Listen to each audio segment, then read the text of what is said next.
Hey guys, welcome back to more AFK Arena. In today's video, we got two things. We've got the thickest furry that I've ever seen in a gacha game. So all you freaks out there, I know you're excited. And then on top of that, there's one thing that I want to go through before we get into the new hero for the Maulers. And that is over here, AFK Journey. So they've got a new beta test. So this test is, it's very, because you know we've got the soft launch version of AFK Journey going with no more access to get into it. But they are running a beta with a bunch of different changes. So this is going to be a different build to it. And you guys can apply if you want to jump in and test this. So I'll leave a link to this in the description. You guys can jump over to this website. You can hit the sign up. You can say what platforms you want to do it on, and then enter your email address, send a code, submit. Job done, and then they will send the invitation. So you've got to apply. If you want to get in on this, you've got to apply by the 3rd of December. So you've got about 3 days to apply. Then the test will run from the 6th of December till the 11th of December. Now, I will definitely be playing through this. I'm really curious to see the changes because I'm a big fan of early game progression for new players. So I really want to see what early game changes they've made to make the experience better. But it will run from December 6th till the 11th, and around December 5th is when you will get your email to let you know if you did get into the test. And that's pretty much it. Like I said, it is different to the quote-unquote soft launch version. This is like a proper test that they want to do. I guess they've made a bunch of changes. I don't know exactly. I'm going to find out when I jump in, but I will make a video on this when the test does go live, because like I said, I'm looking forward to AFK Journey, but I'm really hoping they improve the early game new player experience to make it more inviting at the start of the game. So we'll have to wait and see. But once again, if you guys want to join in this, just come over to this site. I'll have it linked in the description. You can apply, and then you'll find out if you get in, and then you can test around and see if you like it. So that is that. Now we can jump back over into the thickest Mauler, dude. I couldn't believe it when I saw this character. I've always said AFK Arena do a good job of doing just not non-standard designs, and damn, this this one got me. Not down my wheelhouse. Like not the kind of character that I get super excited at. I'm just not that way. But I know some people do like the furries. So congrats. I just love it. I love this design. I think it's just so it made me smile. And if a game makes me smile, I'm happy. So let's jump into the skills. All right, ultimate.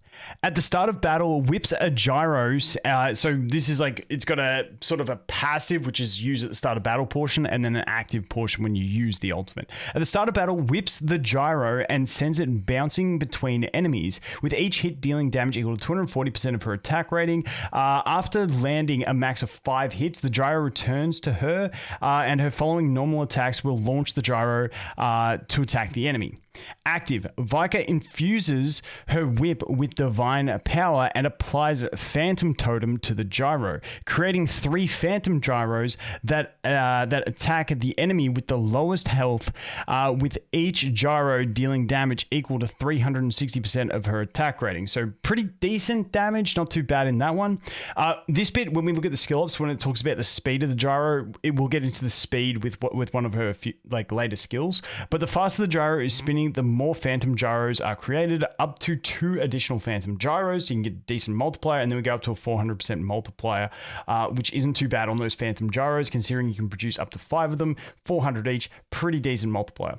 All right, then we have this Whirlwind Whip. When an enemy is at close range, Vika hits them with her whip and knocks them to the edge of the battlefield, dealing damage equal to 300% of her attack rating and stunning the target for 3 seconds. The target is unable to move or use skills while being knocked back, and enemies in their path suffer damage equal to 260% of her attack rating. I thought that would have a stun there as well, but it doesn't on that. Next up, level 2. While no enemies are nearby, so while she's standing on her own, she gains 2 haste every 1 second to a maximum of 16 points. When an enemy comes near, then the boost is going to be deactivated and resets. So you don't really want anyone to come near her, but if they do come near her, she's going to do. If they do come near, can't speak. If they do come near her, she's going to knock them back. Level 3 is just a damage boost, and then level 4, while no enemies are nearby, she gains 4 haste every 1 second up to a max of 32, and if the enemy comes near, it resets. So that is that one. Moving on to the next one. This is where we get into the speed thing that we were talking about earlier. Vika's gyro. Am I saying that? Is Vika? Someone's going to tell me it's Vika. I'm going to stick with Vika. Her gyro starts with a low spinning speed, which increases every time she whips it. So if you remember here at the start, she throws it, bounces 5 times, and then it comes back and she whips it back. So then it'll bounce 3 times, and then it'll come back, and then she'll whip it again. So she's going to keep whipping it.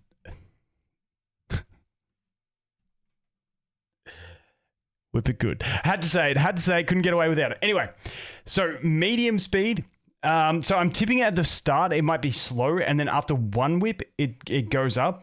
Starts with a low, so it starts at low spinning speed, and each time increases. So once she whips it once, it goes up to medium speed. I can't talk straight on this character. So once you get to medium speed, damage is increased by 40% and magic pierce increased by 10 points. Cool beans. High speed, damage is increased by 80% and magic pierce increased by 20 points. So like we do get pretty high multipliers at the end of the day on this character. I'm curious to see how the damage goes. The gyro's spinning speed drops by 1 level every 5 seconds. It spins in place, or for every 6 times it hits enemies. So we'll have a look at that in a minute. Then we got the skill ups, medium damage increase, high increases 100%, and then you get the extra pierce, cool beans. And then this is 30 engraving. The gyro will continue spinning after she dies, bouncing between enemies up to 10 times, which each hit dealing damage equal to 240% of her attack rating. So we got after death damage, which I don't know if that's going to be really the biggest thing. Like, I mean, it might clutch you a couple wins, but if she's your main damage dealer, you can't rely on that for wins. So not the craziest thing. Then we have the Sacred Totem. Vika infuses her whip with divine totem power and applies it to the gyro. If there are fewer than 2 targets, targetable enemies on the battlefield, the totem gets to rockfall. Otherwise, it's going to go tornado. So tornado, which is when you got more than 2 enemies, launches the gyro at the area with the most enemies, pulling them towards the gyro and dealing damage equal to 240% of attack rating every second for 4 seconds. Grouping stuff. Then the rockfall totem, if you got 2 or less enemies, launches the gyro at the hero with the lowest health. The gyro bounces between Vika and the enemy 5 times, each time dealing damage equal to 300% of her attack rating to the enemy. Then we have the skill ups. At medium and high speeds, the Tornado Totem is enhanced, additionally reducing the defense rating of the enemies in range by 30% for 5 seconds. Not too bad. At medium and high speeds, the Rockfall Totem is enhanced to ignore shields. If the enemy has no shields, damage is increased by 30%. That's good. I like it when you've got the shield thing, but then if you don't have shields, you've still got a benefit. Then we have the 60 engraving. At high speeds, the Tornado Totem further enhanced to reduce the enemy's energy by enemies in range, their energy by 70 every second. That could be pretty good for denial, but I'm not a massive fan on reading it. I could be wrong about this. I'm not a massive fan of a 30, and I don't know if I'd want to invest to get to this one. I'd have to see how pivotal it is. But she's kind of one of the ones that I just feel like I just leave engraving out, but I mean, engraving gives you damage. It's tough to say at the moment. Then we have the Singtron. Vika gains 12 points of insight and proficiency when the gyro is spinning at medium or high speeds.